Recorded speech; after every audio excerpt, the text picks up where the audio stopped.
Hello, this is UKRLIFE with Lyudmila Nemyrya, and we continue our broadcasting from Kiev. And we are very happy that our guest today is General Ben Hodges. General, hello, and thank you so much to be with us today. Thank you once again for the privilege.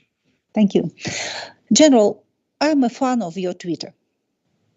And I notice that in one of your tweets, you pay attention to an article of Philip O'Brien, where he says that many people fail to understand what matters in the course of a war. Because many journalists and experts misuse the word strategic. For example, strategic point, strategic direction, strategic offensive, and many, many other things. And I decided that it is a good occasion to speak with you today about strategic things for Ukraine right now, after the 2.5 years of big war. And my question is maybe a little bit broader. What is strategic for Ukraine right now? What is strategic for our partners right now? And even what is strategic for Russia right now? And how these strategic factors could work together? Okay, so I don't want to turn into a military doctrine nerd right now, but we generally talk about 3 levels of war. You have the strategic level, the operational level, and the tactical level. The strategic level, of course, is the top, the ultimate aim that you're trying to achieve. So in the case of Ukraine, that would be restoration of its sovereignty, a long-time security agreement arrangement for after the conflict, such as NATO membership, a reconstruction of the country, the infrastructure, housing, agriculture, all those things. Those are strategic level objectives. And so everything that you do in terms of diplomacy, industry, and military should be directed towards achieving that strategic level. Operational level is when you conduct a campaign or a series of battles that help get you closer to that strategic objective. So the Kursk counteroffensive, that would be at an operational level.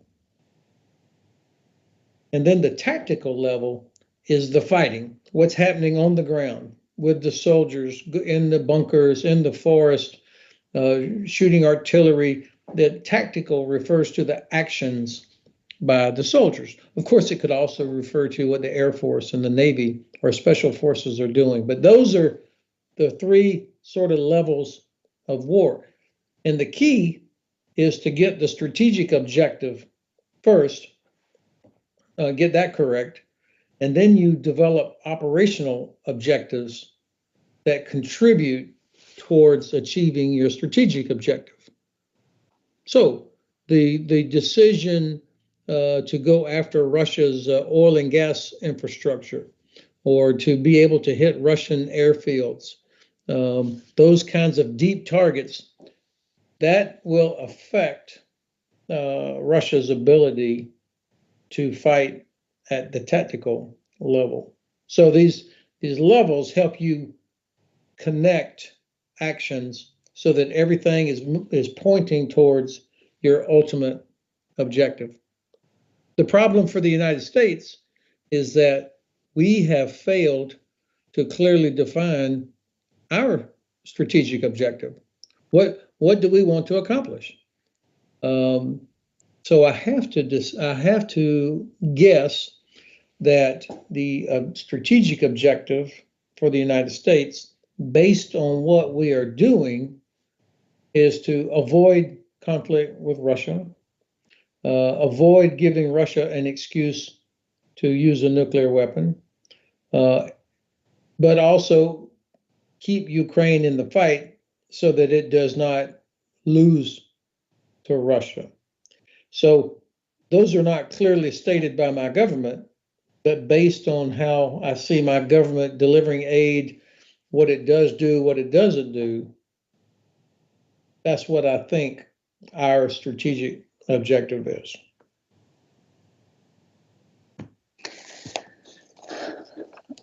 Let's go back to your Twitter.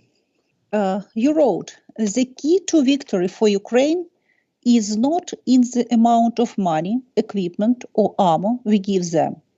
It is in our commitment to actually giving them all they need to defeat Russia and restore Ukrainian sovereignty.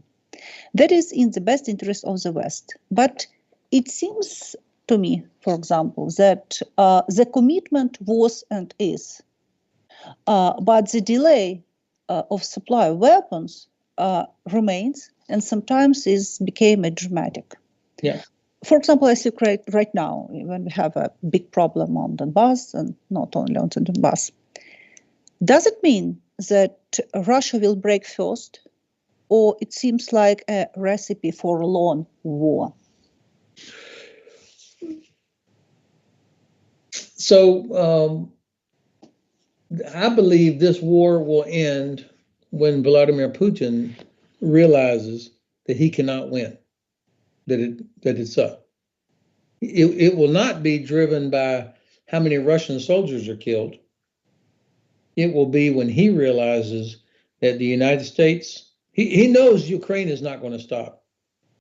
But when he realizes that the United States and Germany and UK and France are not going to stop, that we're committed to actually helping Ukraine win, then I think he knows that it's up.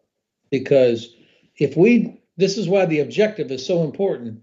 If we make it our objective that we want Ukraine to win because it's in the best interest of the West, not because we love Ukrainians, but because it's in our best strategic interest that Russia is defeated and forced to live within its own borders, then there would be no hesitation about delivering what's required, whether it's F-16s, Abrams, Bradleys, ammunition, Storm Shadow, Taurus, all these things. We would be pushing it, not dribbling it out. We would be pushing it if we wanted to win. And also, we would be there would be no restrictions on anything other than international law, of course. And we also would be using all of the economic tools more effectively, preventing Russia from exporting oil out of the Black Sea and the Baltic Sea to China and India, for example, making sure that no parts from an American company are going to India and then finding their way into Russian weapons, making sure that a ship carrying Iranian missiles never makes it to the other end of the Caspian Sea. Though these are things that we would be doing if we were committed to helping Ukraine win. So Putin would see that, and then he's the one that would start looking for an off-ramp, an exit strategy. But right now, he looks and sees that he's not convinced that we're committed. And so that's why this goes on. Now, I don't know exactly what he still has left.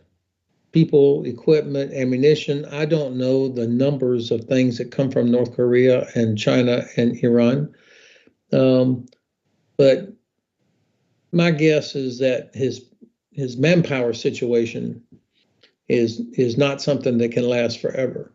I mean, this is why they are doing things to bring in people from Africa and Nepal and other countries to fight. Because, of course, he does not want to recruit soldiers from the Moscow or St. Petersburg area. So he's avoided that. But that's kind of how I think about this. When somebody says, we've spent, $100 billion helping Ukraine. So what? That doesn't mean anything. What matters, of course, it's a lot. And of course, I'm proud that my government and other governments have done a lot. But the only metric that matters is, did we get to what's needed to win? If we give $100 billion worth of equipment and ammunition, but for Ukraine to win, that's going to take 200 billion, then 100 billion, it doesn't matter. That's not enough. So the key is providing what's required to help Ukraine win. This is not a competition between Europe and the US over who gives the most. That actually is not a relevant question. General, here in Kiev, we often hear that, that our Western partners haven't enough weapons for us and for themselves as well. But even we look for North Korea or Iran, they have. And it's very unusual that such, big countries haven't enough weapons, but Iran and North Korea have. Yeah. So this is all about political will. Look, the economies of Europe plus the United States and Canada together, it dwarfs Russia. I mean, it's not even close. It dwarfs them. Before the war, people said, come on, Russia will never attack Ukraine. Russia's economy is the size of Italy or Spain. Okay, so if you add together all the other economies compared to Russia, even with help from North Korea and Iran, it dwarfs. So it's not about industrial capacity or capability. It's about political will to invest the money required to increase ammunition production, for example, or to increase the delivery of or the number of pilots that we can train for F-16s, or all the different things that Ukraine needs to win. We could do that, but it takes political will. We should have started training pilots to fly an F-16 more than 2 years ago. If we had, think how many there would be today. On weapons production, every time I hear, oh, we don't have enough ATACMS, I want to go shoot myself in the head, because we haven't started trying to increase production. For things like ATACMS, it does take time, because these are not hammers or shoes that we're talking about. These are sophisticated weapons. And so you have highly trained labor, and you have unique supply chains. So I'm not saying it doesn't take time. I'm saying we should have started 2 years ago. When you say time, you mean years, months, or 10 years, or couple of years? Well, it depends. We quadrupled 4 times our production of artillery ammunition in just over a year. So that meant opening new lines at the factory, finding new sources for the powder, etc. So it is possible. On the more sophisticated weapons, you have to have a trained workforce to make certain things, obviously. For training a pilot, I think we have always overestimated the amount of time it takes to train a Ukrainian pilot to fly an F-16. Ukrainians are the fastest learners, most adaptive soldiers I've ever seen. But still, you can't it's not like jumping from one car into another car. There are things about it. And then learning how to fly the airplane is one thing. Learning how to fight it in combat as part of an operation is something else. So that, these take months. None of this should be taking years, though. This is about political will, making decision, and doing what's necessary to achieve our strategic objective, which is helping Ukraine restore its sovereignty, because this is important for the United States and it's important for the West.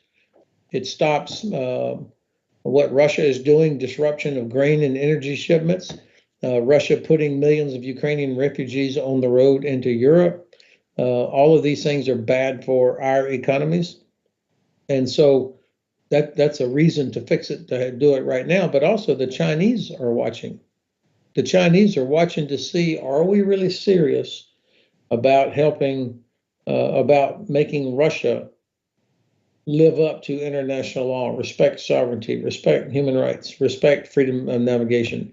And if we can't do that with Russia, then I think the Chinese are like, not so impressed. Let's look for the operation level. And what do you think about situation in Kursk Oblast? Because we know that Russia starts their counteroffensive. They gathered some number of soldiers, about 35,000, it's something like that. And what do you think, how, events could happen if we look for Kursk Oblast, and if you look to Donbass, how you understand the situation? Look, first of all, I salute the Ukrainian General Staff.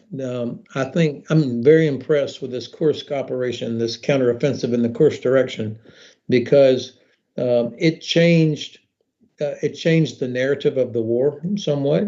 It created a buffer space.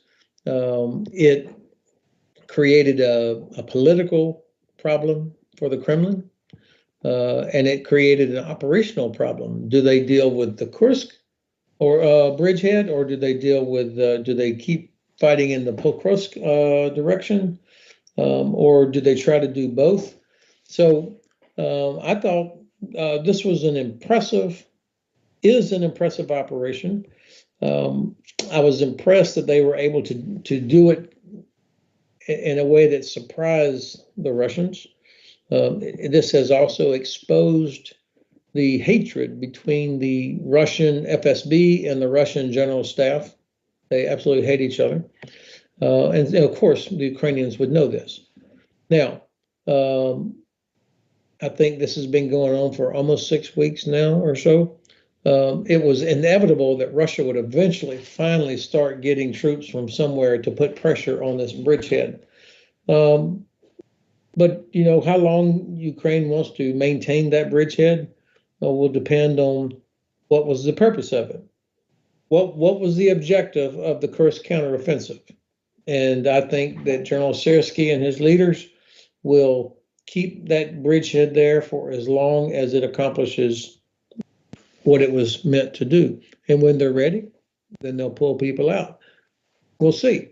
I think that, as I looked at the decision to do this, I know there were some people that were criticizing, saying, "Why do you do this? We need more people in Pokrovsk."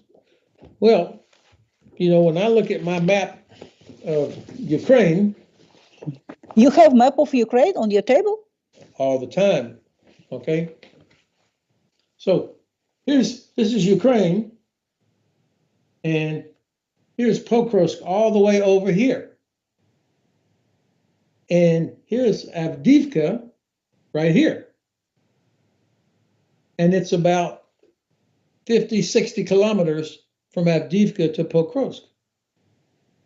The Russians finally captured Avdiivka back in February. So in 6 months, and the loss of thousands of their soldiers, they are still not even in Pokrovsk. So I think that the General Staff said, "You stay there. This is a secondary effort because we need to do this. We need to do this." This is classic military operational level of war, where you accept risk in one place in order to do something else. This has been happening since the time of Caesar. Commanders have had to make that decision every war, all the time. And I completely agree. Based on what I know and what I see, I completely agree with the decision of the General Staff to do that. And the fact that even about 6 weeks after this, the Russians still have not been able to capture Pokrovsk. Now, let's assume, we don't know, but let's assume for our conversation that they do. So what? What I mean is, this article that you referenced with Phillips O'Brien where the media talks about, oh, the strategically important city of Avdiivka, the strategically vital city of Pokrovsk. They're not. It's tragic. Tens of thousands of innocent Ukrainian people live there. That city has been destroyed. Hundreds of Ukrainian soldiers have been killed or wounded there. Tens of thousands of Russian soldiers have been killed or wounded there. But for what purpose? For what purpose? So my objection was to the word strategic. If you say it's a strategically important city, then if you capture it, that means you will achieve your strategic objective for the war. Obviously, that's not what's going to happen. General, do you see any opportunity for a significant change on the battlefield before the winter season begins, when large-scale action will be difficult? Well, I do, if, number one, if the United States and UK do, in fact, remove the restrictions on using ATACMS and Storm Shadow inside Russia. Are you expecting that it is possible? Well, I mean, there's a lot of talk about it the last 2 days. I'm not convinced until I see the order, or until we start seeing explosions happening on the ground. And the Ukrainians should be able to do it before we announce it. That's for sure. I did see Secretary Blinken made some statement today. First time I was happy to hear him say we want Ukraine to win. That's an important step. 2.5 years late, but nonetheless. So I hope that he and the Foreign Secretary from UK, Mr. Lemmy, have conveyed to the Ukrainian government that feel free to use these weapons as you see fit. Although in accordance with international law for warfare, of course. So that's important.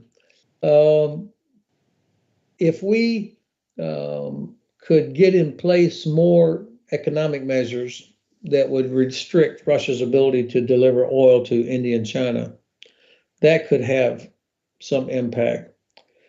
But finally, I would also say, the Russians are part of this war also. So, I mean, there could be something that happens on their side that we don't know about yet. I mean, some kind of a upheaval in the government. I don't know. But at some point, the oligarchs have got to be thinking, how long do we continue to let Putin destroy their own country? And the last one, do you worry about the situation on Donbass? Well, I worry about it because you've got very good, courageous Ukrainian men and women that are out there fighting. Some of them are personal friends of mine. They're fighting with everything they have. It's very dangerous, obviously, and a very difficult situation. But I don't worry that somehow there's going to be this huge breakthrough, and then Russians are going to be able to just keep moving towards Dnipropetrovsk or something like that. I just don't think right now, I don't see the Russians having the ability to achieve a major breakthrough somewhere. General, thank you so much. Thank you so much to be with us today. Thank you for the privilege. Thank you.